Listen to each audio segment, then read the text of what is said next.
자, 여호수아 3장을 보시겠습니다. 자, 여호수아 3장을 보시게 되면은 이것은 이사야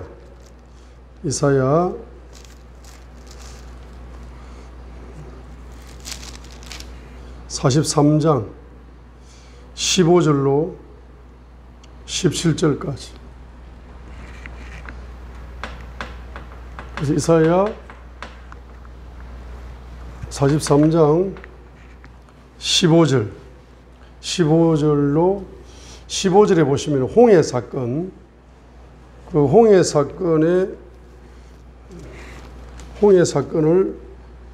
일으키신 분은, 홍해 기적을 누리도록 만드신 분은 주님이시다. 첫 번째, 나는 주님이다. 두 번째, 나는 거룩한 분이다. 세 번째, 이스라엘의 창조자다. 네 번째, 너희 왕이니라. 그래서 16절로 17절까지 이제 홍해 사건을 정복하는데, 바로 애굽의 군대를 홍해 물로 정복을 해버리는 거죠. 주가 이같이 말하노라. 나는 바다 가운데 길을 내고 거센 물들 가운데 행로를 내며, 나는 바다 가운데 길을 내고 거센 물들 가운데 행로를 내고, 누구를 위하여? 이스라엘 백성을 위하여. 그리고 애굽에게는 17절, 병거와 말과 군대와 권능을 이끌어 내느니라. 그들이 함께 드러누워 일어나지 못하리니 그들은 생명이 끊어졌고 심지같이 불이 꺼졌느니라. 이렇게 요약을 하고 있습니다. 그래서 이사야 43장 15절로 17절. 자, 여기에서 두 가지 사건이 있습니다. 하나는 홍해 사건, 하나는 요단강 사건. 홍해 기적은 이사야 43장 15절로 17절. 이사야 43장 15절로 17절. 저 요단강 사건, 여호수아 3장이죠. 자, 그래서 홍해 사건에서 나는, 첫 번째, 나는 주님이다. 나는 주님이다. 나는 누구다? 주님이다. 두 번째, 주님은 거룩한 분이다. 거룩하신 분이다.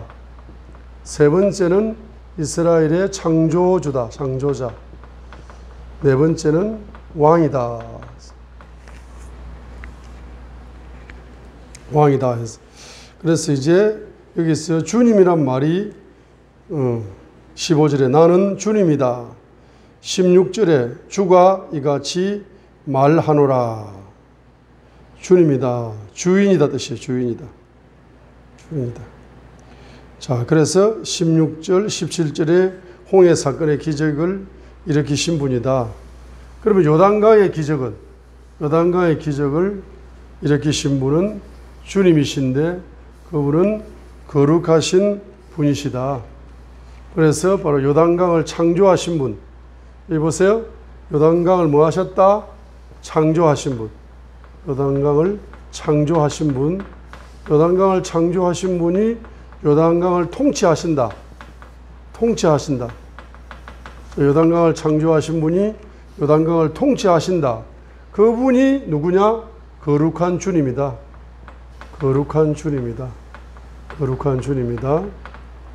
자, 그래서 바로 요단강 사건은 거룩한 사건이다.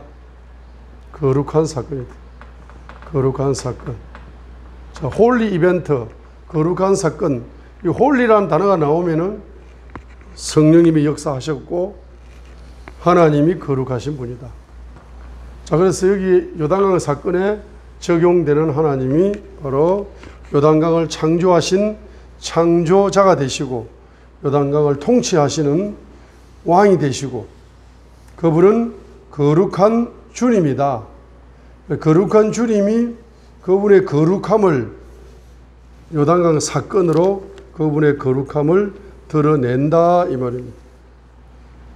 자, 그렇기 때문에 여호수아 3장에서 바로 여호수아 3장 첫 번째는 1절에 여호수아가 거룩해야 되고, 두 번째 2절 직무 수행자가 거룩해야 되고, 세 번째 6절 제사장들이 거룩해야 되고, 5절 백성들이 뭐 해야 된다? 거룩해야 된다. 그래서 첫 번째 누가 거룩한 주님이 나타나실 건데, 거룩한 주님이 나타나시려면 거룩해야 돼요.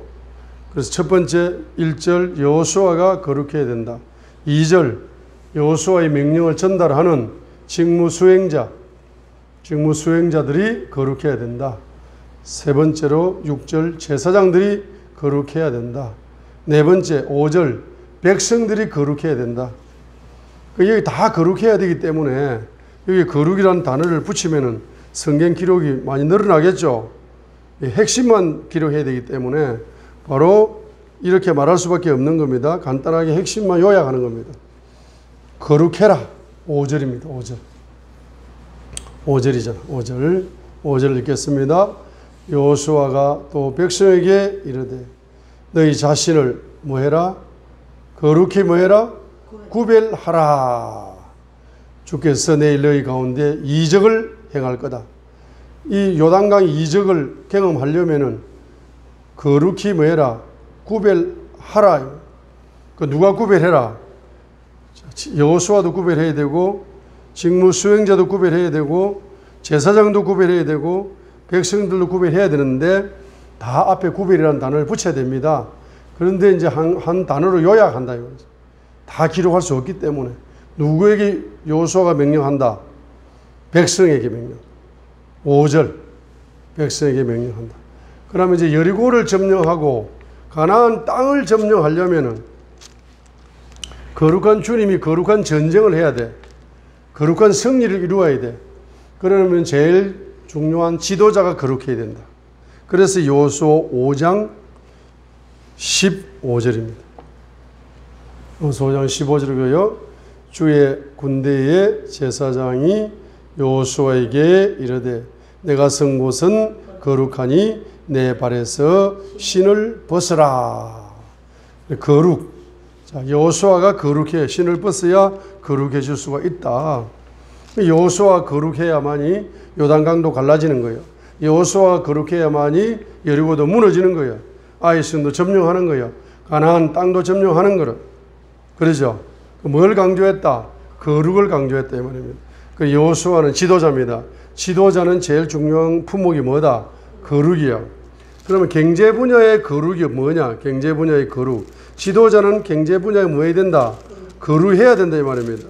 그럼 지도자가 경제 분야에 거룩한 것은 여호수아가 무엇을 통하여 거룩함을 보여준다? 바로 자기 자신이 땅을 모든 지파에게 1차 분배는 어디에서 일어났습니까? 요단강 동쪽에서 르우벤 지파, 갓 지파, 므낫세 반 지파가 자기 아이들과 가축이 많아가지고 자기 마누라와 아이들, 가축 많은 것들을 요단 동쪽에다 남겨두었죠. 그렇죠. 그래서 선봉에 선다는 조건으로 먼저 뭡니까? 가나안 땅을 1차적으로 분배하는 것이 여호수아 13장 8절부터 마지막 절까지가 요단강 동쪽 땅을 분배한 것이 여호수아 13장 8절부터 33절까지입니다. 그죠? 요단 동쪽 땅을 미리 요단강을 건너기 전에 미리 분배를 했죠. 1차적으로. 그 다음에 이제 2차적으로 뭡니까? 요단 여리고성을 점령하고 요단강을 점령하고 요단강을 갈라지고 여리고성을 점령해가지고 요단 서쪽을 분배해 주는 거죠. 그렇죠? 요단 서쪽 중에서도 제일 먼저 자, 그래서 여호수아 14장부터 이제 분배해 줍니다. 그래서 여호수아 15장에서 이제 유다 지파부터 자 분배를 했습니다. 그죠? 자, 이렇게 분배를 했어요.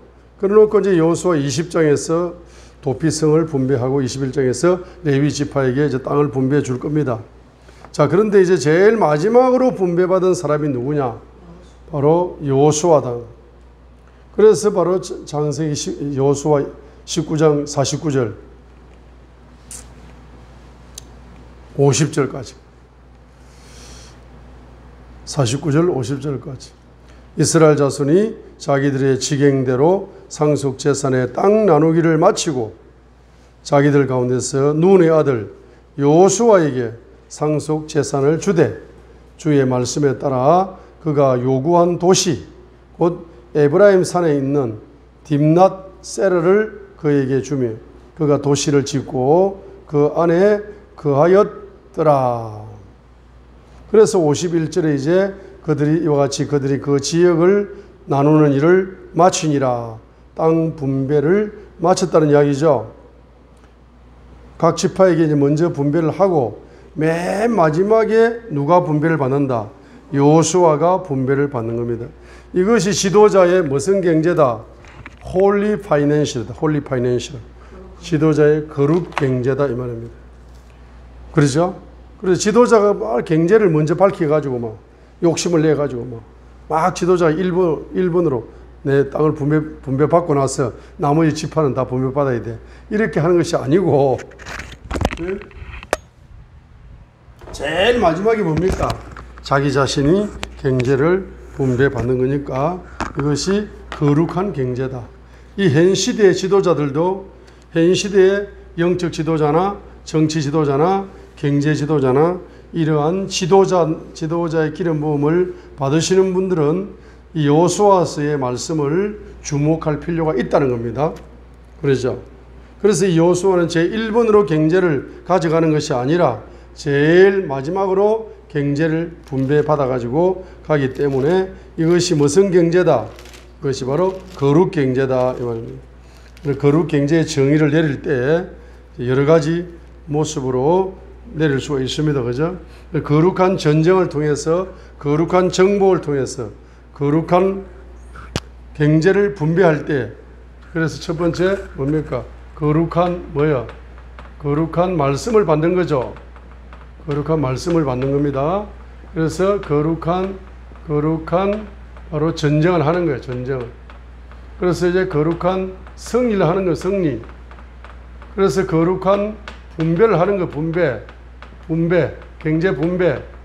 그 중에 마침표 분배로 경제를 받기 때문에 이 경제가 무슨 경제다? 거룩 경제다. 거룩 경제다.